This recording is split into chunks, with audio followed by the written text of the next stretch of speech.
Bonjour Vivet Casten, merci de nous recevoir pour cette interview pour lecturama.fr. Nous sommes heureux de vous poser quelques questions concernant votre livre « Les secrets de l'île », publié récemment par les éditions Albin Michel. Alors tout de suite une première question.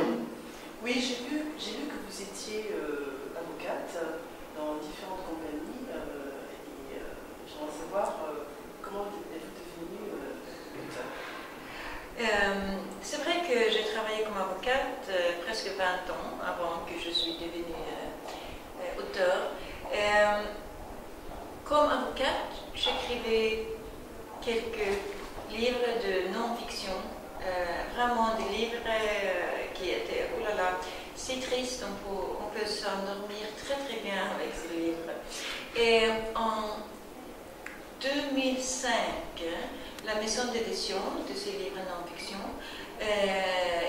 ils m'ont rappelé pour demander si je pouvais écrire encore un livre de droit. Et je me suis dit, oh non, je n'avais aucune envie d'écrire encore quelque chose sur le sujet du droit. Donc, j'ai dit non, mais j'ai trouvé que j'avais envie d'écrire autre chose, peut-être un roman, quelque chose. Et l'été de 2005, je me suis baladée sur l'île de Sainte-Anne, où notre famille a eu une maison depuis 100 ans. Et l'île de Sainte-Anne, c'était une très très belle place. C'est vraiment une place qui est une île paradisiaque. Alors je me suis promenée sur cette île. C'était une très belle journée avec le ciel qui était bleu, avec le soleil qui était jaune. Et tout à coup, j'ai eu une image dans ma tête d'un cadavre. Un cadavre sur la plage, tout blanc, des doigts qui manquaient. On pouvait voir que les poissons avaient mangé un peu sur ce cadavre. Je me suis dit, s'il y avait vraiment un cadavre sur cette île paradisiaque où il y a plein d'enfants qui mangent la glace, il y a des chiens, il y a des touristes, qu'est-ce qui se passe dans une telle situation? Et cette image était si forte que je suis allée à la maison et dans une semaine, j'écris le premier et le dernier chapitre de mon roman de début, La Reine de la Baltique. Et c'est comme ça que ça a commencé. Et alors donc, si j'ai bien compris, vous avez commencé ce livre avec le premier et dernier chapitre. C'est tout. Oui. D'accord. Et après, vous avez créé la trame. Exactement, j'ai créé la trame. Ouais. Et cela a pris à peu près 18 mois. Et après ça, j'avais une manuscrit. Et mon mari, il m'a dit, il faut quand même envoyer cette manuscrit à une maison d'édition, parce que c'est quand même, c'est pas mal. Et il n'a pas dit que c'est bon. Il a dit, c'est pas mal. Alors, comme ça. Mais mon mari avait raison, alors j'ai envoyé cette manuscrit à la maison d'édition en Suède, qui était le plus grand. Et après 3 semaines, ils m'ont rappelé pour dire, oh là là, nous avons adoré votre manuscrit, on veut bien le faire sortir. Et comme ça, il est sorti en 2008. Et d'abord, on avait fait 20 000 livres. Pour moi, qui avait vendu des livres de droit, non-fiction, ils avaient vendu peut-être 2 000, 3 000. Pour moi, c'était quand même impossible de croire qu'on pouvait vraiment vendre 20 000 livres. C'était quand même un chiffre énorme. Mais après 1 an, on avait vendu 250 000. Alors, 250 000 livres de La Reine de la Baltique, oui. C'était quand même un succès formidable. Et c'est comme ça que ça a commencé. Après ce succès, j'ai continué. J'ai écrit Le sang de la Baltique, Les Nuits de Saint-Jean, et maintenant Les Secrets de l'île. Et en 2011, j'ai toujours travaillé comme avocate, mais en 2011, c'était évident que ce n'est pas possible de supporter 2 carrières en même temps, plus 3 enfants, un chat et un mari. Alors justement, juste avant de revenir sur le livre, est-ce que vous pratiquez de la même manière pour chaque roman, c'est-à-dire vous écrivez le premier chapitre et le dernier chapitre? Pas maintenant. Disons que j'écris toujours un synopsis de 20 pages avant que je commence. Alors ça c'est vraiment un synopsis qui est bien détaillé, les personnages, les meurtriers, les motivations, les motifs, tout ce qui se passe dans cette période dont j'écris. Donc quand je commence à écrire, j'ai déjà le canevas, voilà. Exactement. Ouais. Alors, mais quand je commence avec les premières pages et je continue, et hop, je suis prête. Alors, ça veut dire qu'il y a beaucoup de structure et de discipline dans mon travail. Et je crois, non, je ne crois pas, je suis convaincue que ça, c'est quelque chose que j'ai amené de mon carrière comme avocate. Parce que comme avocate, il faut quand même structure, il faut discipline, il faut savoir tous les détails, il faut faire beaucoup de recherches. Comme avocate, on ne peut pas dire que je crois que la loi dit ça, n'est-ce pas? Ça ne marche pas du tout. Donc, il faut vraiment avoir tous les détails sur la table quand on commence. Oui, donc là je propose effectivement de revenir au secret de l'île. Comment avez-vous eu l'idée d'écrire ce livre? C'est une bonne question parce que c'est quand même c'est une histoire de soldats d'élite, de chasseurs côtiers. Ça c'est peut-être pas la première chose qu'on pense quand on parle de la Suède, n'est-ce pas, qui est très calme. Mais c'est comme ça. À côté de Sainte-Anne, il y a une petite île qui s'appelle Corseux. Et Corseux, c'est une base militaire depuis longtemps. Et quand j'étais une petite fille, j'ai toujours vu cette île qui était interdite, accès interdit, toujours la même chose, on ne peut pas y aller. Et j'ai vu les soldats d'élite, parce que c'était pas seulement une base militaire, c'était une base militaire pour les chasseurs côtiers qui étaient les plus forts soldats de toute l'armée suédoise. C'est comme si vous connaissez les Marines aux États-Unis, les Navy Seals d'Angleterre, les parachutistes en Algérie, c'est la même chose.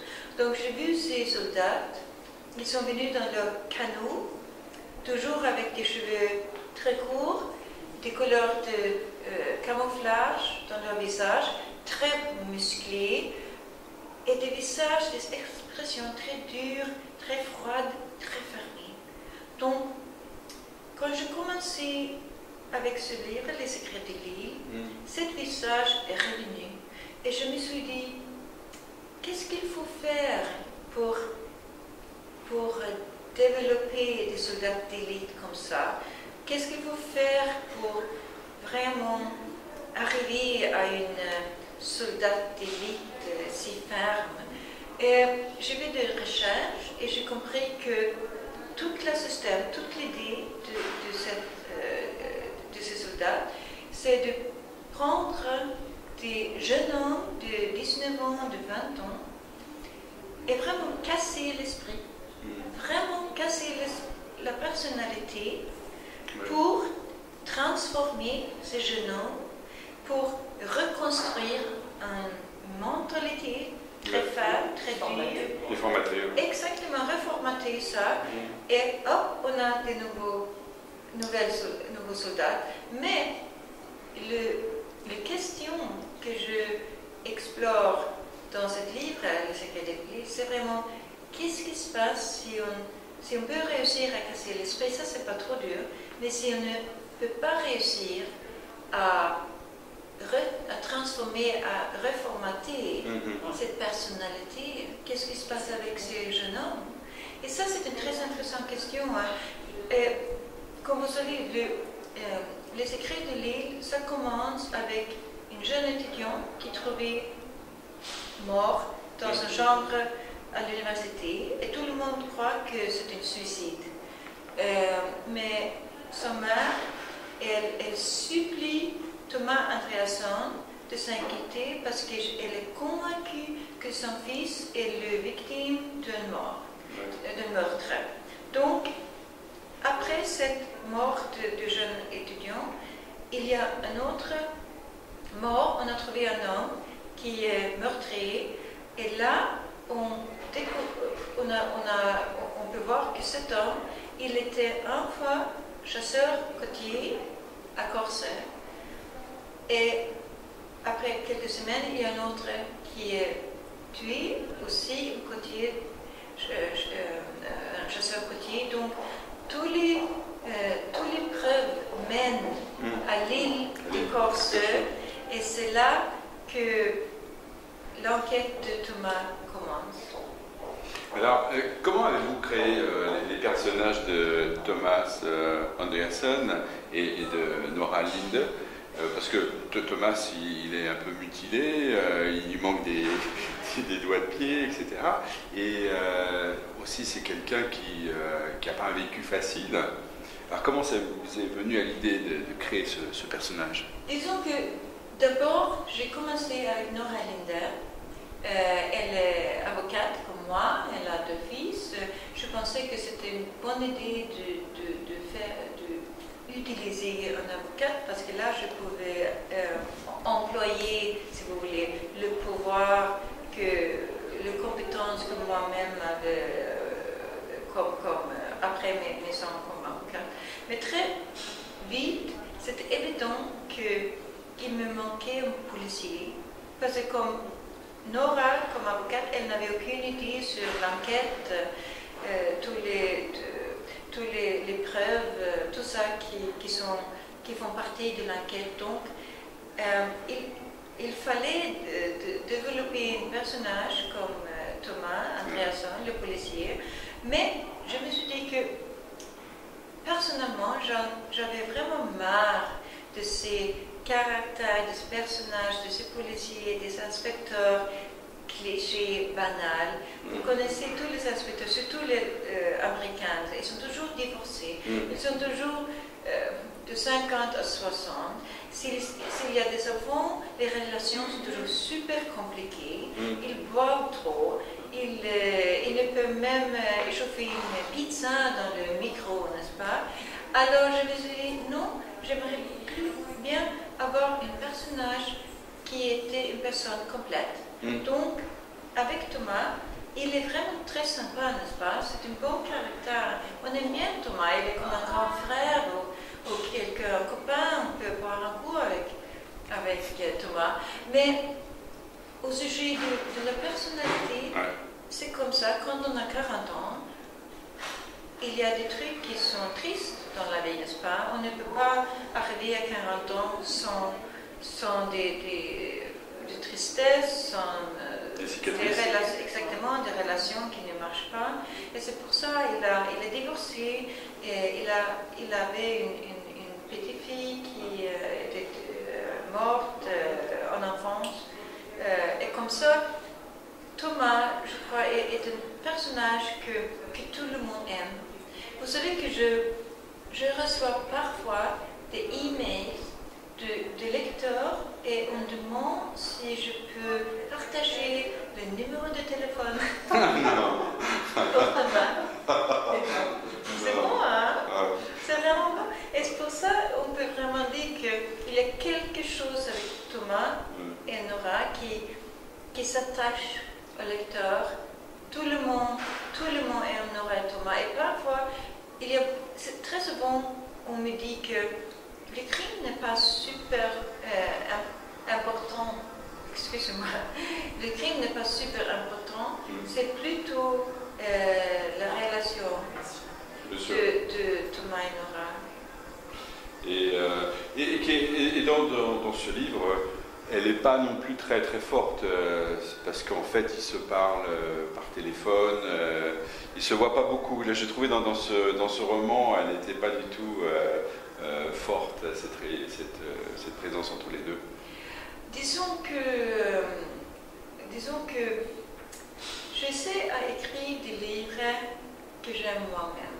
Disons que dans mes livres, il n'y a pas beaucoup de violence, par exemple, n'est-ce pas? Il n'y a pas 10 pages où on peut lire que les doigts sont craqués, le cerveau s'est explosé, il y a du sang partout. Dans mes livres, c'est plutôt des livres d'Agatha Christie. Je préfère d'offrir au lecteur une intrigue, un crime qui est complexe. Il faut réfléchir, il faut se demander, je crois que ça c'est le meurtrier, oh là là, non, pas du tout, peut-être c'est ceci, non, pas ça aussi. C'est plutôt une question d'offrir au lecteur une chance de se sentir bien intelligent, parce que les intrigues sont intelligentes. Donc, si on préfère beaucoup de sang et violence, je ne suis pas le choix. S'il y avait une chose importante à ressortir de votre livre, quelle serait-elle pour vous? Une chose la plus importante de mes livres? De ce livre-là. De ce qui est de livre? Oui. Je crois que la chose plus importante avec les secrets de livre, c'est que j'ai choisi un moyen avec beaucoup de fils rouges, qui sont que normalement il y a un fil rouge, n'est-ce pas, dans un livre. Mais dans ce livre, j'ai choisi d'employer plusieurs fils rouges, parce qu'il y a un fil rouge, il y a un journal dans le secret des livres, où on peut lire des extraits d'un journal d'un soldat qui était sur cette base militaire. Et ça, c'est un fil avec beaucoup de suspense, parce que ça, comme lecteur, on découvre tous les trucs qui ont passé sur l'île, qui étaient vraiment affreux. Vraiment. Il y a un double suspense dans ce livre. Exactement. Parce que ça, c'est le premier fil rouge. Mais le deuxième fil rouge, ça, c'est l'enquête de Thomas Andréasson qui passe maintenant, où il cherche le meurtrier, parce que tout le temps, il y a un autre ancien soldat qui est tué. Mais en plus, on a aussi le fil rouge de Nora Linder, qui est maintenant divorcée, mais peut-être elle va rencontrer quelqu'un après son mariage, après son ex-mari. Et en plus, il y a aussi un fil rouge de Thomas Andréasson, parce qu'elle a commencé à rencontrer sa ex-femme. Donc, on a beaucoup de suspense, parce que quand on peut suivre un film, et après, quand ce chapitre est fini, il y a un autre film qui commence, n'est-ce pas? Et là, un autre, et un autre, et un autre. Alors, suspense, c'est peut-être un bon mot de clé dans ce livre. Je voulais vraiment créer un livre qui était impossible je ne voulais pas qu'on pouvait s'arrêter avant le fin. Alors, vos livres ont été adaptés à la télévision? Absolument. Oui. Alors, est-ce que ça vous donne plus de pression maintenant, à chaque fois que vous écrivez un livre, de dire, bon, celui-là, il va peut-être passer à la télé? Non. Pas du tout. Après la première saison, j'avais un peu peur. Oui. Je ne voulais pas que, quand j'écris, que je vois tout d'un coup l'acteur qui joue Thomas, l'actrice qui joue Nora. Mais c'est pas du tout comme ça. Quand je suis chez moi, quand j'écris, c'est le Thomas de mes livres, c'est Nora Linder de mes livres. C'est toujours mon univers de Sainte-Anne. Bon, bah, écoutez, nous allons vous remercier. Merci beaucoup. Merci beaucoup, c'était un plaisir. C'était très très agréable.